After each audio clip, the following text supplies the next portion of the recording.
Those claiming that our submission at the Ministry of Defense was to woo the military over a possible takeover are mischievous and desperate spine doctors whose only interest is to midwife instability in our polity. Yes. Their plans will not succeed. Yes. Our country cannot afford to return to the dark years of military dictatorship, given the contributions of Nigerians to political disputes in Mali and Gambia. That is not an option or even an opinion. On the said day, we had rounded up visits to the US Embassy and the High Commission of Britain and Canada.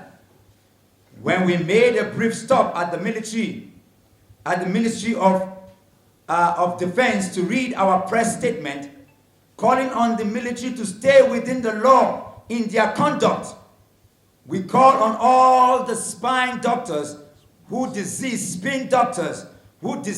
to desist from any further lies over our intention. Yes. We cannot be part of any political plot to destabilize Nigeria any more than it currently is by the illegality of Professor Mahmoud Yakubu. For those insisting on the unconstitutionality of the call, we'd like to remind you that Professor Yakubu's actions are also unconstitutional and that the public deceit is a crime. The fact that he still has a job in the commission is proof of how much we have fallen into the pit of illegality. No progress happens in any lawless society. As of today, Nigeria is within the full field of lawlessness because of the conspiracy or collusion to permit. Given the background of our explanation, within the time limit of President Muhammadu Buhari: 1. Sack, arrest, detain Professor Mahmoud Yakubu. Yes. Cancellation of the presidential election of 25th February 2023. Yes.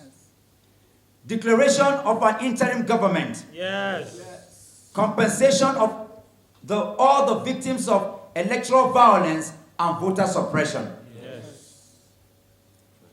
We have also called for the establishment of a Truth and Reconciliation Commission in Lagos and other flashpoints during the federal and state polls for the purpose of national healing. It deserves mentioning that our group and motivation are apolitical.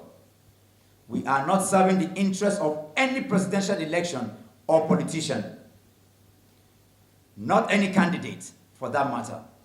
We are only challenging the illegality of the process that declared a winner in the presidential election that met every condition for failure.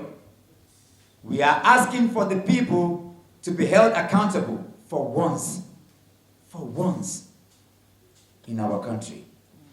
We will continue to march for Nigeria and will never stop until our demands are met. To silence their voices, the cowardly shooting of young Nigerian protesters, despite holding the flag and singing the national anthem, was how low they crept into their plot. We can never fully comprehend how much trauma that unfortunate episode cost the nation and whether the victims will ever recover.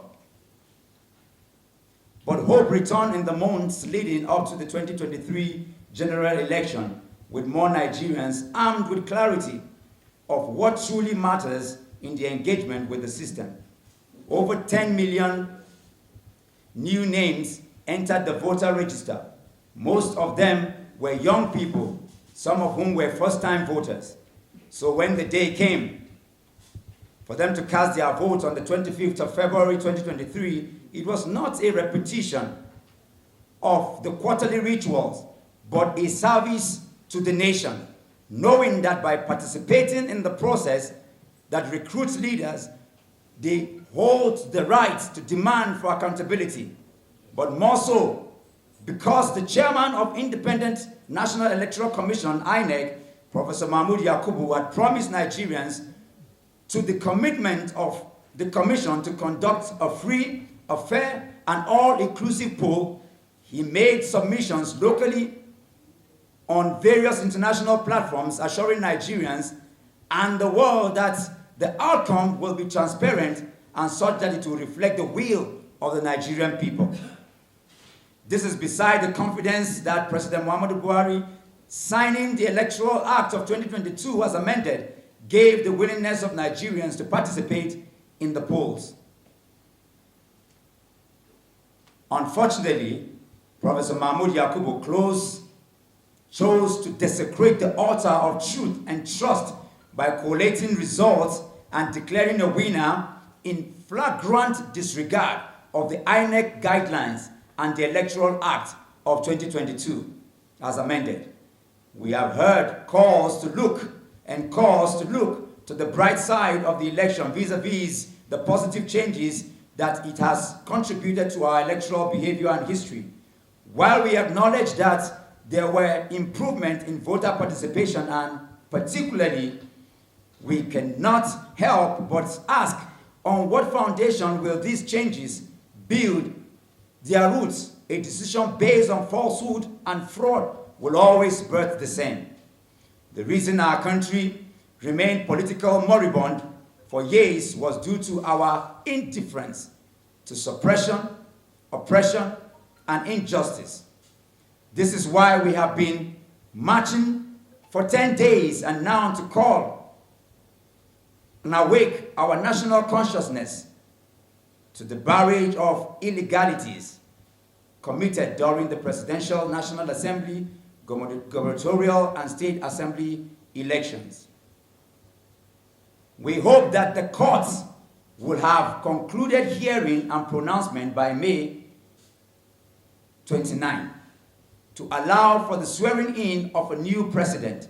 However, in the event that the courts are unable to clear litigation before it lies within the legal right to direct President Muhammadu Buhari to hand over to the Senate President, who will preside over state affairs until June 3rd, when he will hand over to the Chief Justice of the Federation to preside as interim president pending the resolution of cases and substantive precedent sworn in. All of this is within the bandwidth of the Constitution of the Federal Republic of Nigeria. This is the path to ensure that President Muhammadu Buhari remains within the limits of his lawful tenure, which elapses on 29th May 2023. Owing to the 60 days left of his tenure, cannot suffice to call for a new presidential poll. Should the courts heed the call of the vast majority of ordinary Nigerians and order for a new presidential election? Yes. Thank you. Solidarity forever. Solidarity forever. Solidarity forever. We shall always fight for our rights. Solidarity forever. Solidarity forever. Solidarity forever. We shall always fight for our rights. Thank you, distinguished ladies and gentlemen.